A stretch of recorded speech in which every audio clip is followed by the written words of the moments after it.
다 같이 하나님 말씀 보겠습니다. 마태복음 5장 1절부터 12절까지 말씀을 우리 다 같이 봉독하도록 하겠습니다. 마태복음 5장 1절부터 12절입니다. 예수께서 무리를 보시고 산에 올라가 앉으시니 제자들이 나아온지라. 입을 열어 가라사대 심령이 가난한 자는 복이 있나니 천국이 저희 것이며 애통하는 자는 복이 있나니 저희가 위로를 받을 것이며 온유한 자는 복이 있나니 저희가 땅을 차 기업으로 얻을 것이요 의에 줄이고 목마른 자는 복이 있나니 저희가 배부를 것이요 긍휼히 여기는 자는 복이 있나니 저희가 긍휼히 여김을 받을 것이며 마음이 청결한 자는 복이 있나니 저희가 하나님을 볼 것이요 화평케 하는 자는 복이 있나니 저희가 하나님의 아들이라 일컬음을 받을 것이요 의를 위하여 핍박을 받는 자는 복이 있나니 천국이 저희 것입니다. 나를 인하여 너희를 욕하고 핍박하고 거짓으로 너희를 거슬려 모든 악한 말을 할 때 너희에게 복이 있나니 기뻐하고 즐거워하라. 하늘에서 너희의 상이 큼이니라. 너희 전에 있던 선지자들도 이같이 핍박하였느니라. 아멘. 자, 오늘 저는 심령이 가난한 자의 행복, 심령이 가난한 자는 복이 있나니 하나님 나라가 저희 것이라, 이런 제목으로 하나님 말씀 전하겠습니다. 이제 연말이 되어갑니다. 오늘이 11월 첫째 주일이고 이제 2013년도도 이제 2달밖에 남지 않았습니다. 이 세상의 일들은, 거의 모든 일들은 끝이 좋아야 합니다. 앞에가 중요한 것이 아니라 끝이 좋아야 됩니다. 그래서 유종의 미를 거두어야 합니다. 시작은 시시해도, 시작은 별 볼 일이 없어도 끝이 좋으면은 다 좋게 되는 것입니다. 우리의 인생도 젊어서는 좀 고생을 많이 하고, 그 다음에 끝이 되어 갈수록 안식하고 행복하고 평안하고 그런 행복을 누리는, 평안을 누리는 그런 삶이 되어야 되는 것입니다. 우리 하나님 예수 그리스도는 우리 인생의 행복에 대해서 어떻게 말씀을 하셨을까요? 우리가 보통 일반적으로 생각하면 우리 예수님은 맨날 십자가에 올라가서 고난받고 살찌고 피 흘리시고 그러신 분이 돼가지고 우리 예수님이 과연 우리 인생에 대해서, 우리 인생의 행복에 대해서 관심이 있었을까? 우리가 그렇게 고민할 수가 있습니다. 그러나 예수님께서는 자신의 이 최고의 설교, 이 산상수훈, 산상보훈에서 인생이 행복해야 될 것을 말씀을 하셨습니다. 그러니까 우리 예수님, 우리 하나님은 우리가 행복한 삶을 사는 데 있어서 절대적으로 관심을 가질 수 있다, 이렇게 우리가 말할 수 있는 것입니다. 그래서 이 예수님은 자신의 최고의 설교, 산상수훈, 산상보훈에서 하나님께서 철저하게 하나님 입장에서, 하나님 나라 입장에서 우리 인생의 복에 대해서, 행복에 대해서 말씀을 하셨습니다. 그래서 심령이 가난한 자는 복이 있나니 천국, 하나님 나라가 저희 것이다, 그렇게 말씀을 하셨습니다. 원어적 문장으로 하면은 복이 있도다, 복이 있도다, 복이 있도다, 심령이 가난한 사람들이요, 복이 있도다, 심령이 가난한 사람들이요, 하나님 나라가 너희들 것이다, 그렇게 예수님께서 설교를 하셨던 것입니다. 자, 그래서 첫 번째, 이 심령이 가난하다는 의미는 무엇일까요? 마음이 가난하다, 심령이 가난하다, 참 의미가 무엇일까요? 참 이상하게 이해가 안 되는 것이, 심령이 부자인 자가 복이 있나니 하나님 나라가 너희 것이다, 그렇게 말한 것이 아니라 심령이 가난한 자가 복이 있다 그랬어요. 참 해석하기에 어려운 부분이라고 생각합니다. 자, 그래서 심령의 가난의 의미가 무엇이냐? 어떤 정치가 탁월한 사상가는 가난에 대해서 이렇게 설명했습니다. 가난한 사람에게는 가난이 영적인 문제다, 이렇게 이야기했습니다. 가난한 사람에게는 가난이 영적인 문제다, 그렇게 이야기했습니다. 우리가 생각할 때는 가난한 사람에게 가난이라는 것은 물질적인 문제, 현실적인 문제거든요. 당장 내가 돈이 없다, 페이먼할 게 없다, 이 경제가 안 돌아간다, 이것은 우리가 생각할 때 이 가난하다, 뭐가 제대로 안 돌아간다, 이거는 물질적인 문제고 현실적인 문제인데, 이 사람은 뭐라고 말했는가 하면 가난한 사람에게 가난은 영적인 문제다, 그렇게 이야기를 했습니다. 영적인 문제라는 이 말이 뭔가 하면 가난한 사람에게는, 없는 사람에게는 그 가난이라는 것이 신적인 의미를 부여한다는 것입니다. 가난해 보면은 그 가난을 벗어나는 그것이 신이고, 가난을 벗어나게 해줄 수 있는 그것이 바로 하나님이고, 가난을 벗게 해주는 그것이 종교고, 가난을 벗게 해주는 그것이 바로 진짜다, 이 말인 것입니다. 그래서 가난한 사람에게 가난이라는 것은 뭐냐? 이거는 신적인 의미라는 것입니다. 종교적인 의미라는 것입니다. 예수님께서 이런 극단적인, 아주 우리가 볼 때 극단적인 이 가난이라는 것을 말씀하는 것은 뭐냐? 사람이 하나님 나라를 만날 수 있는 것은, 하나님을 만날 수 있는 것은 인간이 부유하고 인간이 자기 생각으로 살고 자기 철학과 사상으로 살 때는 하나님을 만날 수 없다는 거예요. 그러나 심령이 쪼개질 대로 쪼개지고 도저히 내가 이것을 벗어날 것은 도저히 사람 힘으로 안 된다고 할 때, 그때 뭐냐? 그것은 신적인 의미가 된다. 그래서 하나님을 만날 수 있다는 거예요. 참 예수님이 대단한 설교를 한 것 같고, 저는 그 설교를 지금 대단하게 해석을 하고 있는 것 같아요. 여러분, 그렇습니다. 가난을 벗어난다는 것은, 가난한 사람에게 가난을 벗어난다는 것은 그건 하나님인 것입니다. 신인 것입니다. 가난한 사람에게 가난을 벗는다는 것은 그거는 신적인, 이 하나님의 것, 종교적인 것, 이런 것 외에는 그 가난을 벗어줄 수 없기 때문인 것입니다. 여러분, 우리가 지금은 한국이 꽤나 잘 사는 나라가 됐지만은요, 우리 한국이 옛날에 얼마나 가난했습니까? 우리나라가 나라가 작다 보니까 위에 놈이 쎄면 위에 놈한테 짓밟히고 밑에 놈 쪽발이가 쎄면 쪽발이한테 밟혔습니다. 우리가 그렇게 수없이 살아왔습니다. 맨날 씹히고 밟히고 씹히고 밟히고, 만들어 놓으면 중국 놈이 훔쳐가고 러시아 놈이 훔쳐가고 미국 놈이 들고 가고 일본 놈이 들고 가고, 우리가 그렇게 살았어요. 그렇게 사니까 우리 민족이 어떤 게 있느냐? 우리 민족만큼 영적인 게 풍부한 민족이 없어요. 우리가 상당히 종교적입니다. 제가 이 미국 노예에 있는 분들하고 이야기를 해보면 말이 안 통해요. 왜냐? 이분들은 오랫동안 300년 동안 자본주의 안에 살아왔기 때문에 우리 한국 사람들이 어떻게 그 강한 근성을 가지고 영적인 스피리추얼리티를 가지고 살아온지를 모르더라고. 참 답답하더라고. 자기들은 물질의 풍요를 가지고 사는지 모르겠지만은 이런 영적인 부분에 있어서, 신앙적인 부분에 있어서는 약하다. 그래서 여러분, 우리는 한국 사람들은 이 가난이 종교적인 문제가 됐고 신적인 문제가 됐기 때문에 우리 조상들은 전부 다 빌었어요. 우리 얼마나 많이 빌었어요. 하여튼 빌잖아요. 왜 빕니까? 가난은 가난한 사람에게 영적인 문제거든요. 신적인 문제. 그러니까 뭐냐? 의지할 거 없고 뭐 없으니까 새벽에 우물물 떠가지고 축적을 비는 거예요. 그래갖고 그 정화수 떠놓고 물이 동하면 왔다야, 응답 왔다 그런다. 왜냐? 믿을 게 없으니까. 오기는 뭘로 아무것도 안 하지. 그게 우리가 그렇게 살아왔던 민족이에요. 그래서 동네 들어갈 때 선앙당 보고 빌고 가는 거예요. 들어가서 그 다음에 놀 때 또 빌고 놀고. 그렇게 우리가 살아왔던 민족입니다. 그래서 우리 민족한테는 우리 민족의 장점이자 우리 민족이 진짜 힘을 가질 수 있는 게 뭐냐? 우리는 영적인 힘이 있어야 돼요. 우리 한국 사람으로, 기독교인으로, 미국에 사는 우리로서는 이 영적인 힘이 있어야 되는 것입니다. 여러분, 전 세계에 새벽 기도를 시작한 나라가 우리 대한민국 한국입니다. 왜 한국인가 하면 길선주 목사라는 분이 원래 이 도교의 영향을 받았어요. 이럴 게 없으니까 도사 있잖아요. 도교, 따오, 도가도 비상도 뭐. 그 도가의 영향을 받다 보니까 이 길선주 목사님이 원래 도사였는데 이분이 회심을 하고 하나님의 음성을 듣고 목사가 됐거든요. 그러니까 그 사람이 새벽에 일어나 새벽 기도를 했어요. 그 새벽 기도를 시작한 나라가 대한민국이 처음입니다. 그 정도로 우리나라 사람들이 이 영혼의 힘이 풍성한 민족인 것입니다. 자, 6.25 사변 때 어느 이북에서 부자가 남쪽으로 피난을 내려오는데 며칠을 굶었다 그럽니다. 여러분, 사람이요, 굶으면요, 사람이 배가 고프고 굶으면요, 정신이 이렇게 혼미해지잖아요. 그죠? 사람이 배가 고프면 항상 잠이 와요. 그렇잖아요. 배부르면 잠이 안 옵니다. 배가 고프면, 공부하다가 배고프면 잠이 옵니다. 그래서 배가 고파, 너무너무 배가 고프면 한 3, 4일을 굶었던 거예요. 여러분, 사람이 한 3, 4일 굶으면요, 심리 밖에 콩나물 국 끓이는 냄새도 난다 그러잖아요. 그래서 그 냄새 때문에 담을 뛰어넘어가서 먹는다 그러잖아요. 한 3, 4일을 굶고 나니까 얼마나 배가 고프든지. 그런데요, 이 장사를 하려면 그런 게 있어야 되나 봐요. 그 피난민들이 내려오는데 군고구마를 구워 파는 거예요.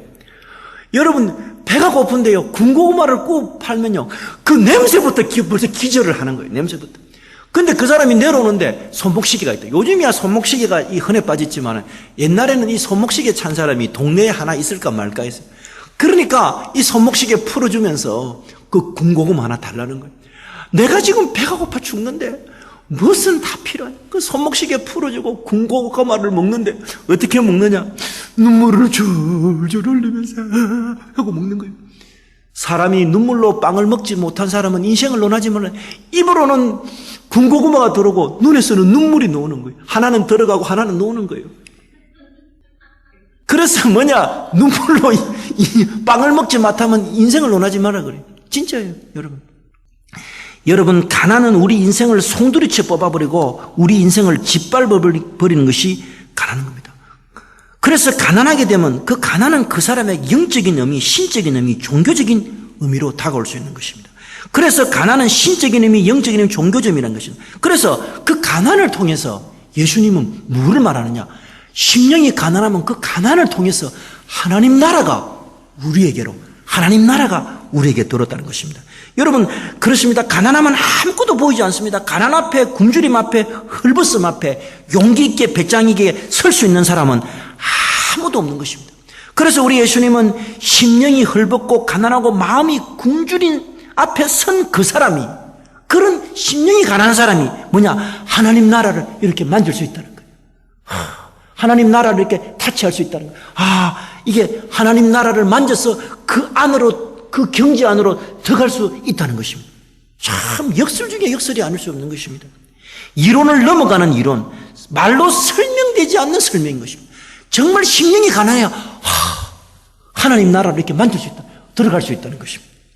여러분, 하나님 나라로 접근하고 하나님 나라를 만지고 하나님 나라의 권능과 그 능력을 맛볼 수 있는 사람은 똑똑하고 머리 좋고 공부 많이 하고 영리하고 세상에 능이 있는 그런 사람이 하나님 나라를 만질 수 있는 것이 아니라는 거예요. 심령이 헐벗고 마음이 가난하고 마음이 굶주림에 지쳐 있는 사람이 정말 나는 하나님 말고는 내 인생이 설 길이 없다, 하나님밖에 없다 하는 그 사람이 뭐냐? 하나님 나라를 만질 수 있다, 하나님 나라를 접촉해 갈 수 있다. 여러분, 우리는 이게 경험입니다. 우리 스스로 배가 부르고 우리가 능력이 있다 하고 우리가 우리 깨와 지혜로 살 수 있다고 할 때는 절대 하나님 나라를 만질 수 없어요. 내가 배부르고 내 잘하는데 왜 하나님 나라를 만집니까? 그래서 이 산상수훈은 예수님은 전혀 다른 말씀을 하는 것입니다. 자, 그래서 여러분, 우리가 어떻게 해야 하나님 나라를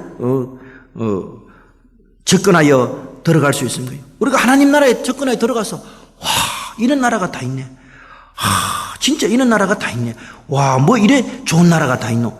그것을 만질 수 있는 것은 우리가 심령이 가난한 때 그런 일이 생기는 것입니다. 여러분, 그렇습니다. 여러분, 요즘 힘든 일이 있습니까?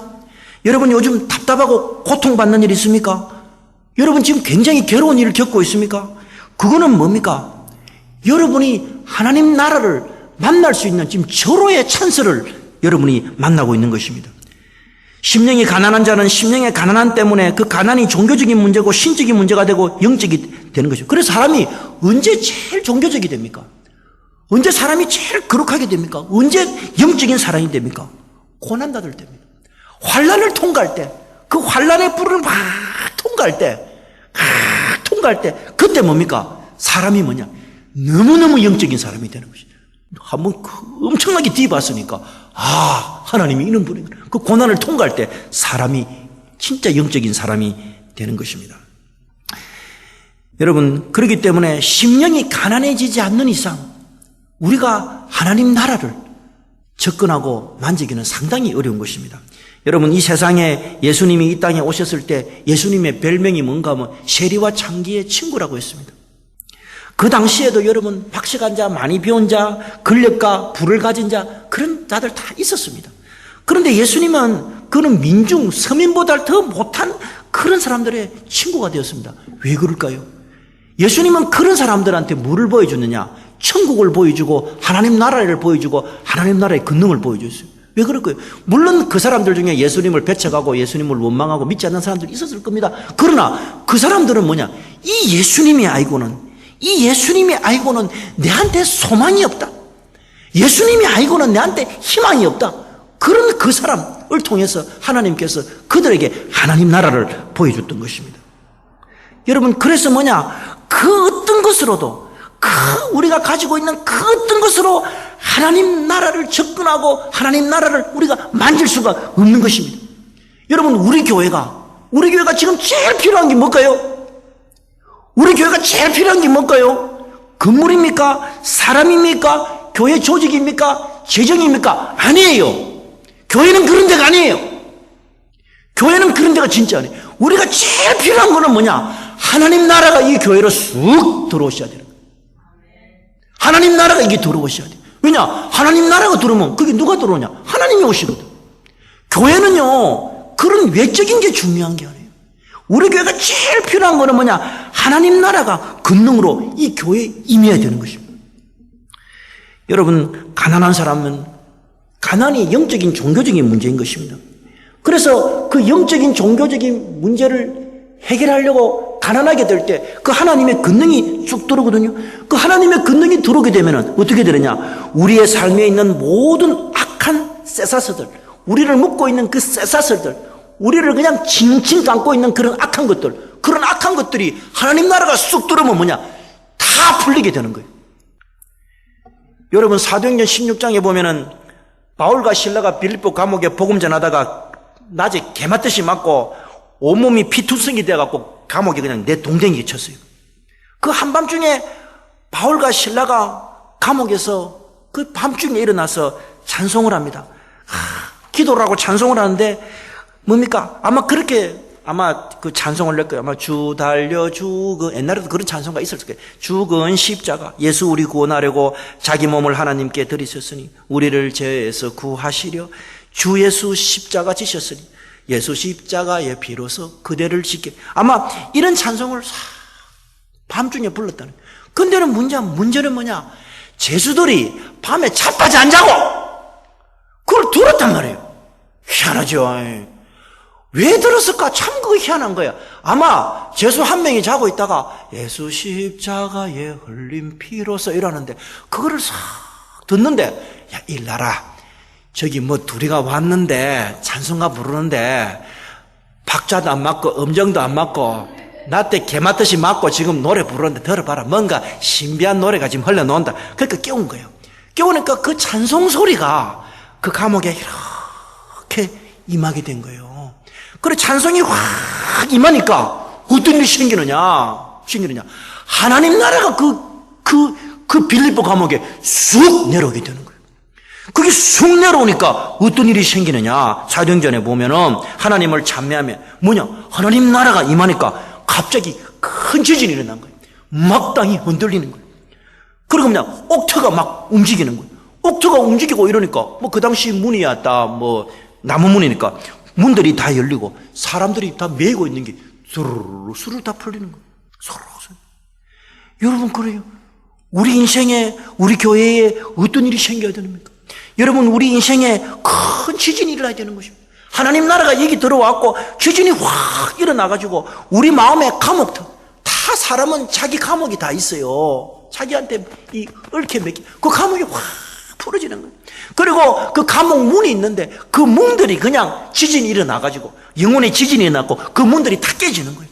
깨지고 사람들마다 다 어깨에 다 자기 짐이 있어요.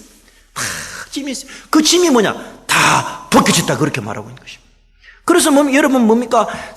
하나님 나라가 우리에게 침투해 올 때 어떤 일이 생기느냐? 하나님 나라가 우리에게 메인 거, 뭐 우리에게 묶인 거, 우리를 얽어매고 있는 거, 그런데 하나님 나라가 들어오면 그냥 서르르 다 풀리는 거예요. 서르르 다 풀려. 진짜 희한해요. 뭐 이런 일이 다 있노? 내 인생에 이런 일이 생기네. 진짜 그런 일이 생겨. 여러분, 사람은 다 절대적인 인생의 위기를 맞이합니다. 근데 그 위기를 다 맞이하는데 그걸 풀 수 있는 방법이 뭐냐? 하나님 나라가 들어오면, 하나님 나라가 쏙 들어오면요, 슬슬 다 풀리는 거죠. 제가 아는 어느 목사님은 50대 중반이 돼가지고 한참 목회에 꽃을 피우고 있는데, 이제 이 꽃을 피워서 열매를 맺고 있는데 몸에 병이 들었어요. 몸에 심각한 병이 들었어요. 그 의사들이 다 죽는다 그랬어요. 당신 이렇게 계속하면 죽는다 그랬어요. 그래서 뭔가 나 지금도 그 얼굴이 눈에 선해요. 뭐라는가 하면 자기가 그때 모든 진짜 이제 뭐 목사가 이제 50대에 가장 이렇게 목회를 잘하고 이렇게 할 때인데 그때 뭡니까? 자기가 병들은 거예요. 그 자기가 이제 목회 다 정리하고 후임자 물려주고 다 하려고 그러는데 어떤 일이 생겼느냐? 하나님 나라 그 사람 되면서요. 근데 병이 났더라는 거예요. 그래서 무사히 마지막까지 목회하고 은퇴한 것을 볼 수 있는 것입니다. 하나님 나라가 그 목사님에게 임하여 그 목사님의 사역을 끝까지 할 수 있게 도와준다. 자, 두 번째로 생각할 것은 두 번째, 마음과 행복의 정의에 대해서 살펴보고자 합니다. 철학자 중에서 인간의 행복에 대해서 처음으로 심도 깊게 이야기한 사람이 아리스토텔레스입니다.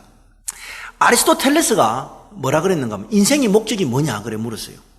근데 아리스토텔레스가 뭐라 했는가 하면 인생의 목적은 행복이다 그래 이야기를 했어요. 행복이다. 야, 그 말 진짜 잘했어요. 참 맞는 말이세요. 그러면 이 철학자는 뭐라 했는가 하면 그럼 우리가 어떻게 하면은 행복한 인생을 살 수 있느냐 그래 물었어요. 물으니까 이 철학자가 대답하기를 뭐 히랍 사람이니까 그리스 사람이니까 사람이 이성적인 존재이기 때문에 이성을 잘 활용하고 사용하고 발휘하면은 행복한 인생이 될 수 있다 이렇게 이야기를 했어요. 여러분 그렇습니다. 오늘 우리가 사는 이 세상은 아리스토텔레스의 이 사상이 너무나 팽배한 그런 세상에 살고 있습니다.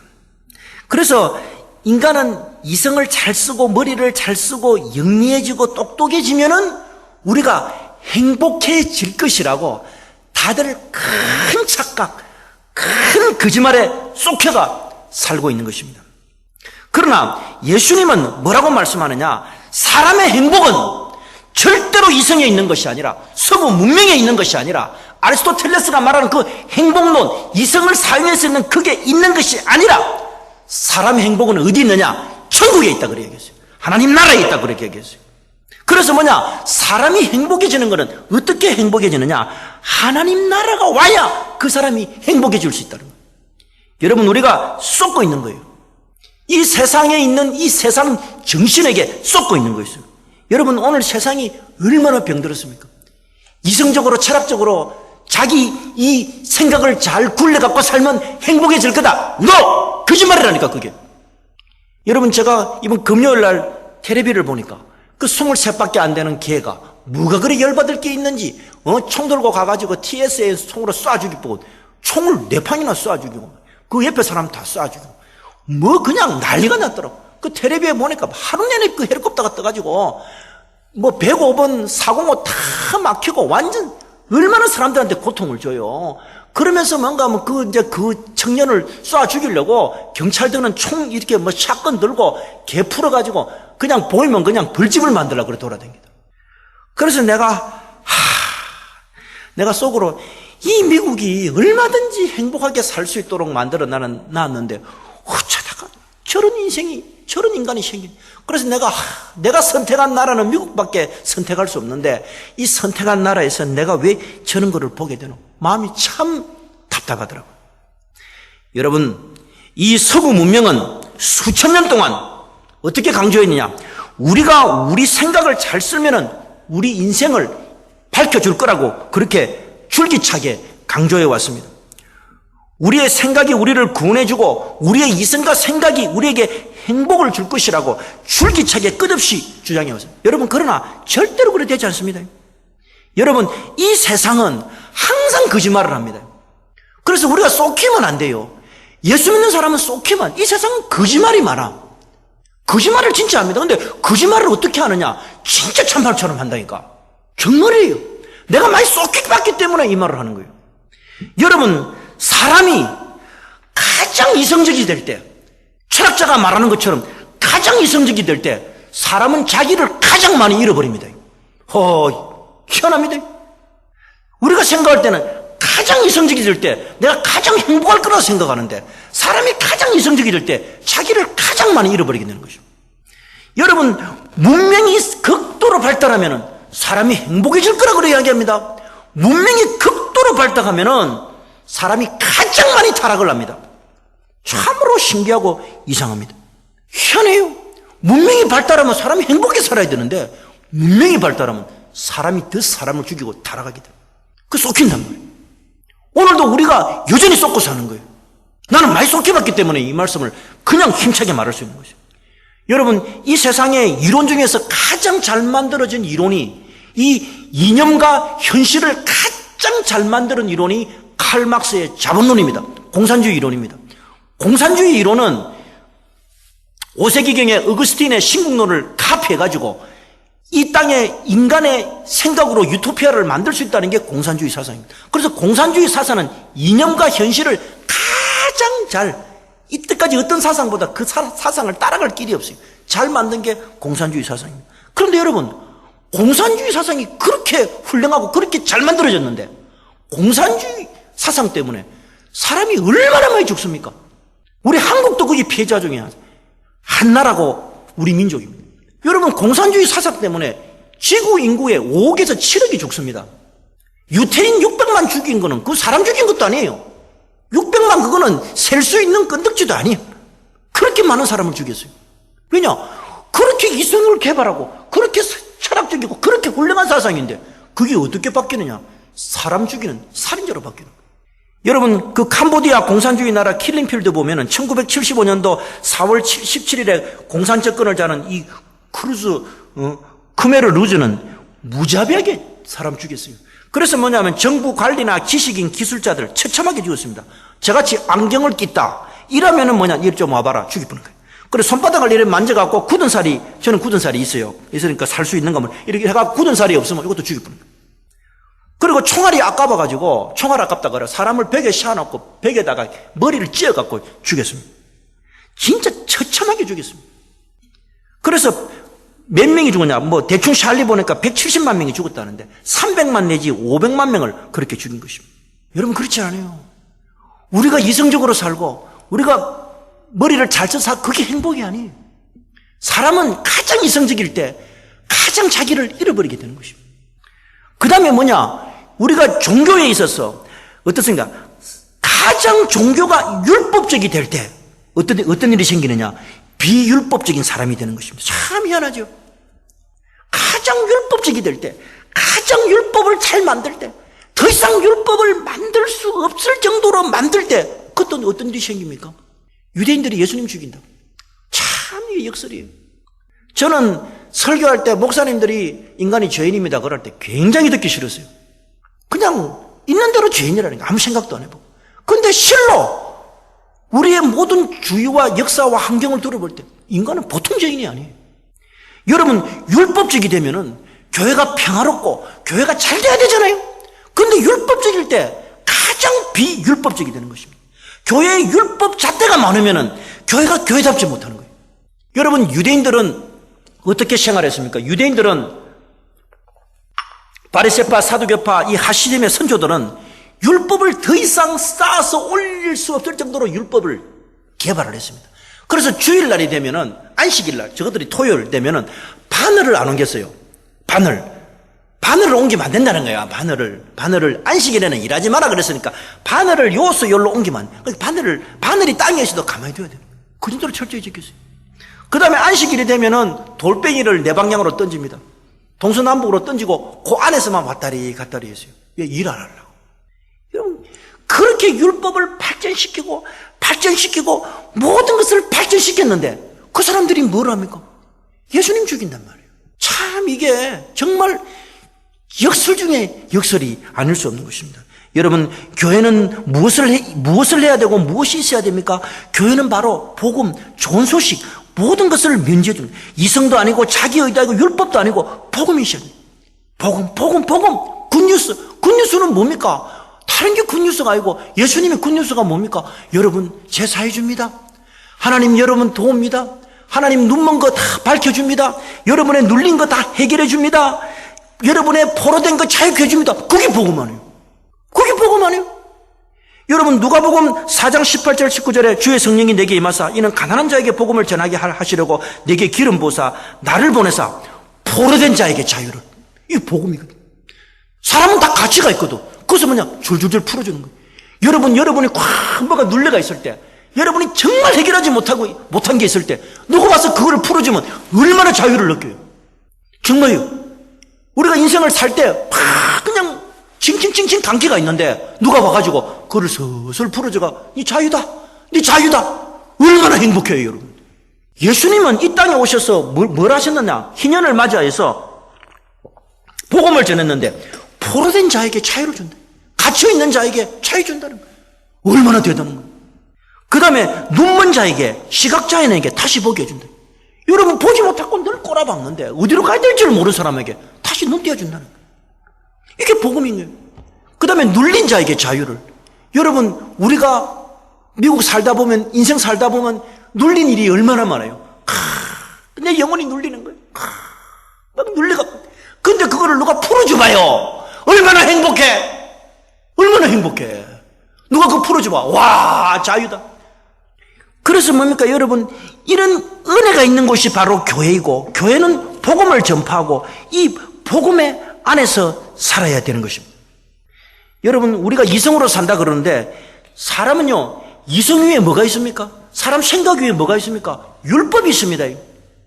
율법 위에 뭐가 있습니까? 운명이 있습니다. 여러분 이성이 운명을 이기느냐? No. 운명이 다가올 때 이성은 주랭랑을 치는 거예요. 운명이 다가올 때 아이고 내니 언제 봤나 주랭랑 치는 거예요. 이성이 운명을 어떻게 이겨? 못 이겨요. 절대 못 이겨요. 내가 아무리 머리를 세봐요. 이성은요 사람의 생각은 운명이 다가올 때 주랭랑 치기 바쁘다니까. 운명 위에 누가 있어요? 하나님이 계신다. 여러분 저는 군대 생활할 때 지금도 기억나요. 서울역에서 네 이제 군인 끝났다 할 때 그 제대증을 주더라고. 나는 그 제대증을 들고요 그 서울역을 한 5바퀴를 돌아서 너무 기분이 좋아. 너 자유니까. 군대 생활할 때 맨날 잡혀갖고 진짜 땅 파락하면 땅 파야 되고 그 사람 할 짓이야 이거든. 그 자유를 내가 받을 때 그거는 이런 말.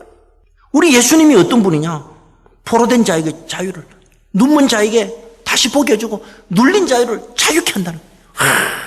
이게 바로 복음입니다. 이게 바로 복음입니다. 그렇기 때문에 교회는 뭐가 있느냐? 바로 복음이 있어야 되는 것이에요. 그렇기 때문에 여러분 우리는 어떻게 되느냐? 예수 믿는 사람들은 이성도 뻥 걷어차야 되는 거예요. 예수 믿는 사람은 운명도 뻥 걷어차야 되는 거예요.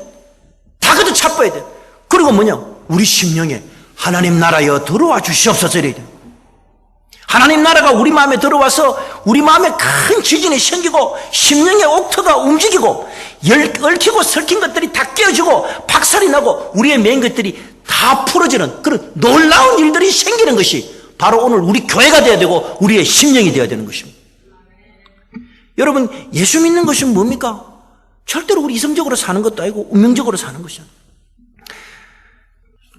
제가 교회 생활을 해보고 이렇게 보면요 이민교회 진짜 교회 많잖아요. 교회 많은데 교회는 다니고 다 그렇게 해요. 다 교회 다니고 하는데 근데 변화되는 걸 그렇게 싫어요. 예수 믿고 변화되는 걸 그렇게 싫어요. 여러분 예수 믿고 변화되어 보면요 참 예수 믿고 참 행복합니다. 예수 믿고 변화되어 보면요 진짜 행복해요. 그 사람들이 이거를 모르니까 변화되기가 싫은 거예요. 제가 아는 어느 분은요 교회 이제 중직이었어요. 근데 이분도 이제 우리 다 이민자들처럼 이렇게 미국 올 때 뭡니까? 다들 그냥 속옷만 하나 들고 와가지고 이제 비즈니스 성공하고 이래가지고 잘 먹고 잘 살았어요. 돈을 꽤나 잘 벌었어요. 돈을 물 쓰듯이 쓰고 그랬어요. 그래 돈이 얼마나 많든지 애들 전부 다 벤츠 하나씩 다 사줬어요. 근데 그 사람이 죽었어요. 얼마 전에. 죽었는데 그 죽는 화환이 이렇게 쭉 들어서는데 그죠? 화환이 쭉. 사람은요 이 죽을 때 되면 그 화환 보면 이렇게 알아. 근데 그 화환이 뭔가 뭐 무슨 룸살롱 무슨 마담 무슨 뭐 장미 누구 마담 그 마담기 쭉 줄을 서는. 그 나중에 왜 죽었나 보니까 심장이 터져가 죽었대요. 여러분 그런 것입니다. 우리가 외적인 복을 추구하지만은 외적으로 우리가 뭐가 많아지기를 원하지만 그것 때문에 오히려 그 사람은 심장 터져 죽은 거예요. 자 그러면 우리가 세 번째로 그러면 우리가 어떤 사람이 돼야 될까요? 우리가 어떻게 하나님 나라가 우리에게 침투하고 존재하고 행복하고 복된 자가 될 수 있을까요? 자, 마지막 세 번째로 생각할 것은 이제 심령이 가난한 자가 되어야 되는 것입니다. 여러분 겸손이라는 것은 사실 좀 비굴하고 좀 가깝습니다. 사람이 겸손하다 이거는 좀 이래 보면 좀 거의 비굴로 내려가는 수준이에요. 사람이 겸손한 거는. 그 다음에 심령이 가난하다는 것은 뭔가 하면은 절망하고 거의 이렇게 비슷한 거예요. 그래서 뭐냐? 우리는 우리 자신에게 철저히 절망을 해야 됩니다. 내가 나에게 희망을 가지지 않는 것입니다. 사람이 어떻게 하면은 행복해지는가 하면은 자기를 포기하고 나면은 그렇게 행복해질 수가 없는 것입니다. 자기가 왜 사람이 고통을 받는가 하면 자기가 자기에게 율법이 되기 때문에 고통을 받는 거예요. 내가 뭐를 해야 된다, 이루어야 된다, 성취를 해야 된다. 자꾸 내가 나에게 율법이 되면은 그게 고통이 되는 것이에요.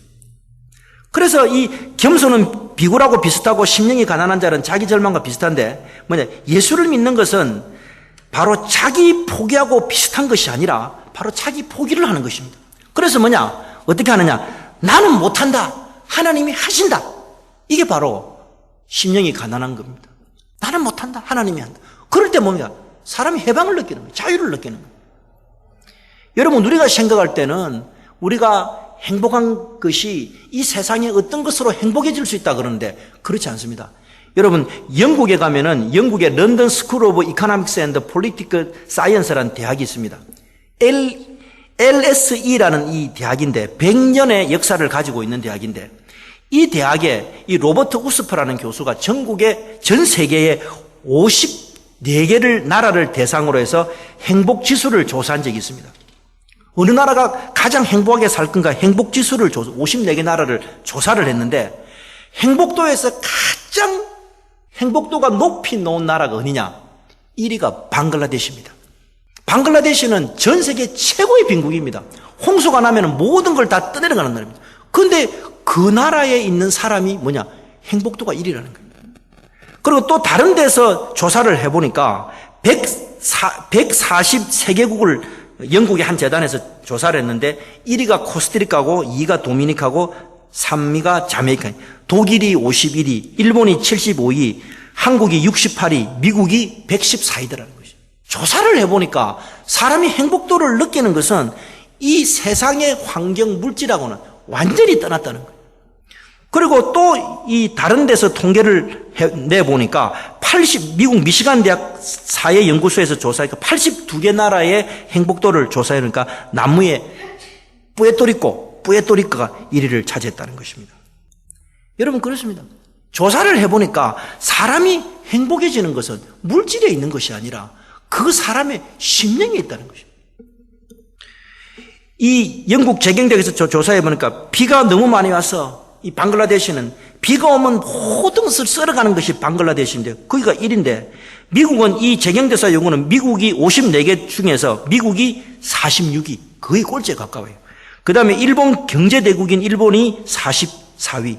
그러니까 잘 사는 나라들은 전부 다 40일 밖으로 다 밀리나고 못 사는 나라, 우리가 잘 알지도 못하는 바르제인, 나이지리아, 이는 빈국, 이는 못 사는 나라이 전부 다 행복도가 많다. 제가 네덜란드 선교사님을 만났는데 네덜란드가 그때 한 80년대, 70년대면 잘 사는 나라였잖아요. 참 잘 사는 나라예요.